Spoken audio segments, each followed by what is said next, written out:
1950 সাল থেকে 1953 সাল পর্যন্ত কোরিয়ান যুদ্ধে পুরোপুরি বিধ্বস্ত দক্ষিণ কোরিয়ার অর্থনীতি। অবকাঠামো বলতে কিছুই অবশিষ্ট নেই। কোরিয়া ছিল তখন গরিব একটি দেশ, কিন্তু এই দেশটি হঠাৎ করে সারা বিশ্বের বুকে শক্তিশালী দেশে পরিণত হয়।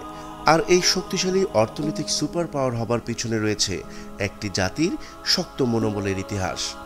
কোরিয়াকে পরিবর্তন করে দেয় একটি মহাসড়ক। হ্যাঁ, আজকের গল্প গিয়ংবু এক্সপ্রেসওয়ের। সালটি তখন 1963। রুগ্ন কোরিয়ার ক্ষমতায় আসেন পার্ক চুং হি। তিনি সিদ্ধান্ত নেন কোরিয়ার রাজধানী সিউলের সাথে দ্বিতীয় বৃহৎ শহর বুসানকে যুক্ত করবেন। সেই অনুযায়ী পরিকল্পনা করা হয় গিয়ংবু এক্সপ্রেসওয়ের। এই এক্সপ্রেসওয়েতে তিনি যুক্ত করতে চান দেশের প্রধান শহরগুলোকে। যুক্ত হবে সুয়ং, দাইজিয়ন, গুমি, দাইগু এবং বুসান শহর।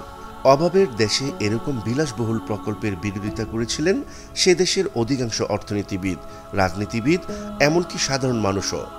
মহাসড়কটি করতে গিয়ে কোরিয়া বিশ্বব্যাংক সহ বিভিন্ন দেশের কাছে হাত পাতে ও সাহায্য চায়, কিন্তু প্রত্যেকেই কোরিয়াকে ফিরিয়ে দেয়। আন্তর্জাতিক সংস্থাগুলো চিন্তাও করতে পারেনি দক্ষিণ কোরিয়া তাদের নিজস্ব অর্থে, প্রযুক্তিতে এবং জনবলে এরকম একটি প্রকল্প করতে সক্ষম হবে। 1967 সাল। দক্ষিণ কোরিয়ার মোট বাজেটের 23.6% বরাদ্দ করা হলো এই প্রকল্প বাস্তবায়নে। 1968 সালের 1 ফেব্রুয়ারি শুরু হলো এই মহাযজ্ঞের কাজ। দুর্গম পথে বিরতিহীন অক্লান্ত পরিশ্রম চলতে থাকলো। ক্রমেই এগোতে লাগলো এই প্রকল্প। মাত্র 2 বছর 5 মাসে শেষ হয় এই প্রকল্পের কাজ। প্রকল্পের পথে পাহাড়ি দুর্গম অঞ্চলও ছিল। 428 কিলোমিটার দীর্ঘ এই সড়কে রয়েছে 29টি বড় ব্রিজ, 12টি টানেল এবং 19টি ইন্টারচেঞ্জ। এই মহাসড়ক নির্মাণে সক্রিয়ভাবে অংশগ্রহণ করেছিলেন 89 লক্ষ মানুষ। প্রায় 16,50,000 কনস্ট্রাকশনের যন্ত্রপাতি ব্যবহার করা হয়েছিল এই সড়ক নির্মাণে। সেই আমলে খরচ হয়েছিল প্রায় $35 মিলিয়ন, যা এখনকার সময়ে বিলিয়ন ডলারের সমান। সড়কটি নির্মাণে প্রাণ হারান প্রায় 77 জন মানুষ, আহত হন অসংখ্য। 7 জুলাই 1970 এই সড়কটি উদ্বোধন করা হয়। কি পেয়েছিল দক্ষিণ কোরিয়া এই এক্সপ্রেসওয়ে করে? দেশটির প্রায় 63% জনগণ এই রাস্তার মাধ্যমে দ্রুত যোগাযোগের সুবিধা পায়। কোরিয়ায় গড়ে ওঠে হাজার হাজার শিল্প কারখানা, যার 81% কারখানাই যুক্ত হয় এই সড়ককে ঘিরে। দক্ষিণ কোরিয়া পরিণত হয় সারা বিশ্বের অন্যতম কনস্ট্রাকশন জায়ান্ট হিসাবে। সেই আমলের এরকম অসাধ্য সাধনকে কোরিয়ানরা বলে থাকে ক্যান ডু স্পিরিট, অর্থাৎ আমরা পারবই। হুন্দাই কোম্পানিকে চেনেন না এমন লোক খুব কম আছে। হুন্দাই কোম্পানির যাত্রা শুরু হয় এই মহাসড়ক নির্মাণের যুক্ত থেকেই।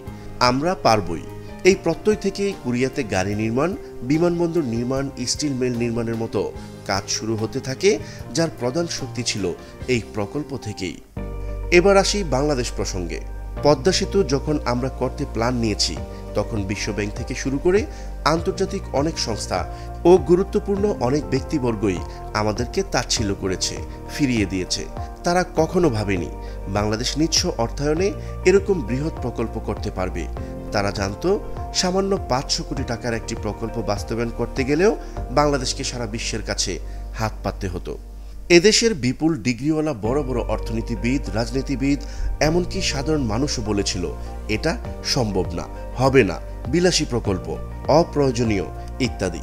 কিন্তু সকলকে উপেক্ষা করে শুধুমাত্র প্রধানমন্ত্রী শেখ হাসিনার অদম্য ইচ্ছা ও হার না মানা মানসিকতার কারণেই আমরা নিজস্ব অর্থায়নে পদ্মা সেতুতে হাত দিয়েছি। এই পদ্মা সেতুর হাত ধরে আব্দুল মোনেমের মতো দেশীয় প্রতিষ্ঠান সংযোগ সড়কের কাজ পেল। কাজ শুরু করার পর একটি চক্র পদ্মা সেতু নিয়ে গুজব তৈরি করে দুর্নীতির। শুরু হয় তদন্ত। পরবর্তীতে কানাডার আদালত পর্যন্ত গড়ায় বিষয়টি। শেষ পর্যন্ত রায় আসে কোনো দুর্নীতির প্রমাণই মেলেনি। এই একটি সেতুর নির্মাণ শুরু হতেই বিশ্বব্যাংক এখন আমাদেরকে টাকা দিতে এক হাত বাড়িয়ে থাকে। আমরা পদ্মা সেতু করবই, পারতেই হবে। এই প্রত্যয়ে শুরু হলো পদ্মা সেতু কেন্দ্রিক অন্যান্য প্রকল্প। নেয়া হলো পায়রা গভীর সমুদ্র বন্দরের প্রকল্প, ঢাকা থেকে পায়রা পর্যন্ত রেলপথ।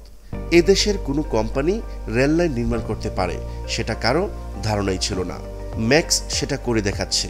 হয়তো এখনো তাদের অবস্থান ক্ষুদ্র পরিসরে, হয়তো একসময় তারাও শুধু বাংলাদেশে নয়, বরং সারা বিশ্বে মাথা উঁচু করবে এই দেশের।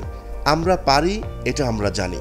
এই সেতুর কাজ শেষ হলে পায়রা বন্দর হয়ে গেলে, রেলপথে যুক্ত হলে এই অঞ্চল ঘিরে গড়ে উঠবে অসংখ্য শিল্প প্রতিষ্ঠান। ঢাকা চট্টগ্রাম 4 লেনের কাজ হয়ে গেছে। ঢাকা মাওয়া বাংলাদেশের প্রথম এক্সপ্রেসওয়ের কাজ ইতিমধ্যেই সম্পূর্ণ হয়েছে। এসব উন্নয়নের কথায় অনেকে বিরক্ত হন, কিন্তু এর প্রভাব অর্থনীতিতে যে কতটা সুফল এনে দিবে সেটা হয়তো আর 8-10 বছরের মধ্যেই দেখতে পারবেন সবাই।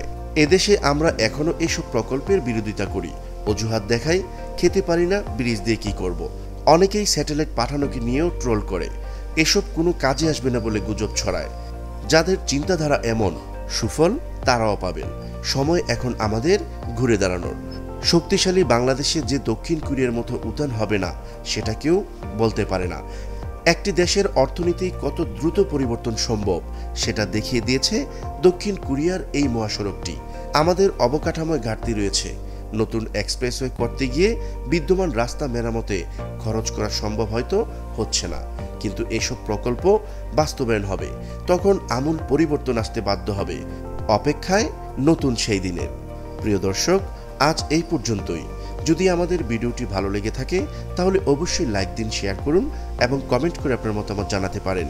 নিশ্চয়ই আবারও দেখা হবে নতুন কোনো বিষয় নিয়ে। ততদিন পর্যন্ত ভালো থাকুন, সুস্থ থাকুন।